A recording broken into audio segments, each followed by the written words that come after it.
Bugünkü dərsimiz kartoqrafik modelləşmə olacaqdır. Gəlin ilk öncə anlayaq görək kartoqrafik modelləşmə nə deməkdir? Yəni, müxtəlif hadisə və proseslər təsvir etməkdən ötürü, ya da onları göstərmək üçün, nümayiş etdirməkdən ötürü biz modellər qururuq. Məsələn, gördüyümüz kimi ekranda səma cisimlərinin hərəkət istiqamətlərini və onların dayanmasını, necə dayanıblar, necə hərəkət edirlər, bunu göstərməkdən ötürü biz bir model yaratmışıq, teluri cihazı. Teluri deməli, nəyin bir modelidir? Günəş, yer və ayın hərəkətini əks etdirən modeldir. Gördüyümüz kimi günəş mərkəzdə dayanıb, yer günəşin ətrafında hərəkət eləyəcək və yerin də ətrafında ay hərəkət eləyəcək. Baxın, səma cisimlərinin hərəkətinin modelini yaratmaq bir modelləşmə nümunəsi olmuş olacaqdır. Və yaxud da ki, 3D görüntülü, 3 ölçülü xəritələr deyə bilərik. Səthin 3 ölçülü təsvirini veribdir.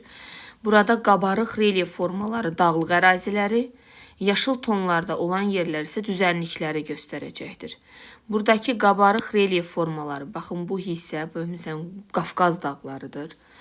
Bura, məsələn, Alp-Himalay geosignal qurşağının keçdiyi yerdə Türkiyənin dağlıq ərazisi, Azərbaycanın burada Qafqaz dağları, təkcə Qafqaz məsələn Azərbaycanda deyil, məsələn, Rusiya, Gürcüstan, Azərbaycan 3 yerə düşmüş olacaqdır. Yəni, bir sözlə görürsünüzmü, bu qabarıq relyef formaları dağlıq əraziləri göstərir, yaşıl tonlarla isə düzənliklər göstərilmiş olacaq. Məsələn, Xəzər sahili ovalıqdır, Xəzər yayını ovalıq və yaxud da burada Küraraz ovalığı, yəni 3 ölçülü xəritələr. Bununla biz bir model göstərməyə çalışmışıq və bir də bizdə burada vulkan modeli vardır. Vulkan modelini biz özümüz də yarada bilərik. Necə? Məsələn, plastilindən bir vulkan konusunu düzəldə bilərik və onun içərisinə soda əlavə edə bilərik. Yəni, məsələn, tutaq ki, bunu biz plastilindən düzəltdik. Onun üzərinə, içərisinə daha doğrusu soda əlavə eləyərik və onun üzərinə də sirkə tökərik. Və görəcəyik ki, soda sirkə ilə reaksiyaya girir və qabarır və ətrafa daşır. Yəni, biz burada vulkanın püskürmə anını təsvir etmiş olacağıq və məsələn, bu bizə bir model nümunəsi olmuş olacaqdır. Və yaxud da ki, gördüyümüz kimi burada kəsiblər vulkanı. Görürsünüz, burada bunun magması var. Magma yer səthinə vulkan boğazı vasitəsilə hərəkət edir. Və onun üzərində, baxın, burada magma, yəni lava yer səthinə çıxanda bir çökəklik yaranır, kraterdir.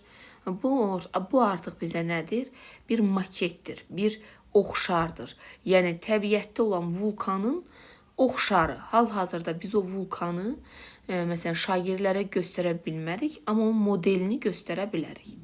Bu olacaq bizdə kartoqrafik modelləşmə nümunəsi. İndi gələk belə bir kartoqrafik modelləşməni məkana dair məlumatların toplanması, sonra sistemləşməsi, təhlil edilməsi kimi ardıcıl həyata keçirtmək lazımdır. Sonda da modeli tərtib etmək lazımdır. Baxın, deməli, kartoqrafik modelləşmənin ardıcıllığı necə həyata keçirilmiş olacaq?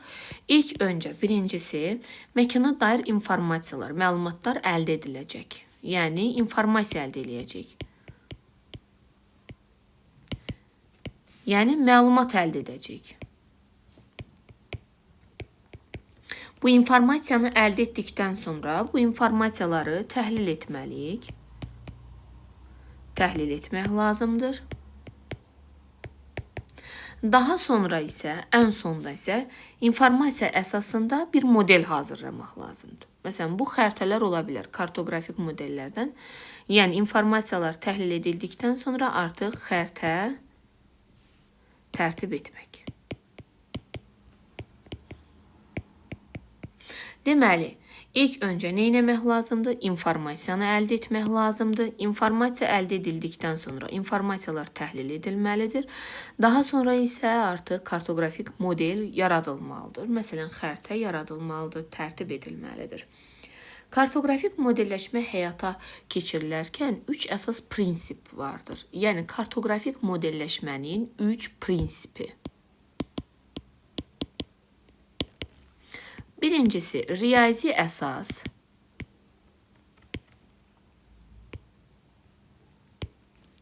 Məsələn, biz bunlara proyeksiyaları, yəni kartografik proyeksiyalar, proyeksiya və yaxud da ki, coğrafi meridianlar və paralellərin kəşfməsindən əmələ gələn dərəcə toru və miqyas. Bunların köməyi ilə yer kürəsinin səthi müstəviyə keçirilir. Bu zaman biz nə edəcəyik? Proyeksiyalardan istifadə edə bilərik. Dərəcə torundan, miqyasdan, bundan yer səthinin, yəni kürə formasından müstəvi formaya keçirtmiş olacağıq. Biz desək ki, kartoqrafik modelləşmənin 3 əsas prinsipi var. Bu prinsiplərdən biri hansı oldu? Riyazi əsası oldu. Riyazi əsasa nə daxil oldu? Kartoqrafik proyeksiyalar daxil oldu, dərəcə toru, miqyas və bunların köməyi ilə biz yer səthini kürə formasına, müstəvi formasına keçirdə bilərik. İkinci, 3 prinsip var axı. İkinci prinsip nə olmuş olacaqdır? Təbii ki, kartoqrafik generalizasiya.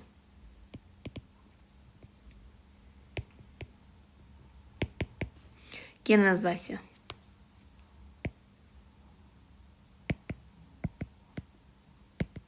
Generalizasiya ümumiləşdirmək deməkdir. Yəni biz hər şey olduğu kimi təsvir edə bilmirik.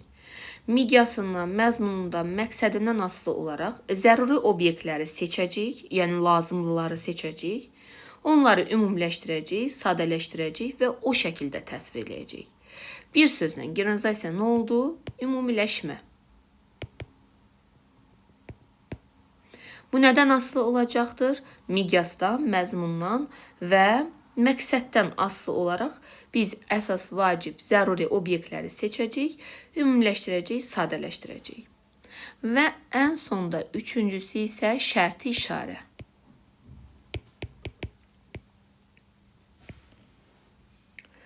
Şərti işarələrdə, yəni biz bunu öyrənmişdik ki, hər hansısa bir obyektin özünü olduğu kimi təsvir etmək olmasa, onu müəyyən işarələrlə göstərə bilərik.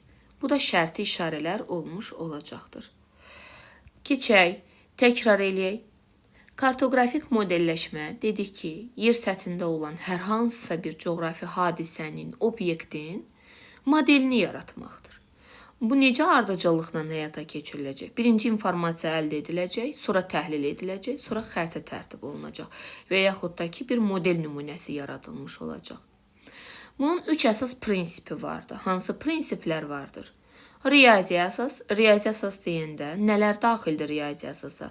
Miqyas daxildir, dərəcə toru lazımdır, coğrafi koordinatlar, yəni və bir də proyeksiyalar lazım olacaqdır. 2. Kartoqrafik generalizasiya, yəni ümumiləşdirmə.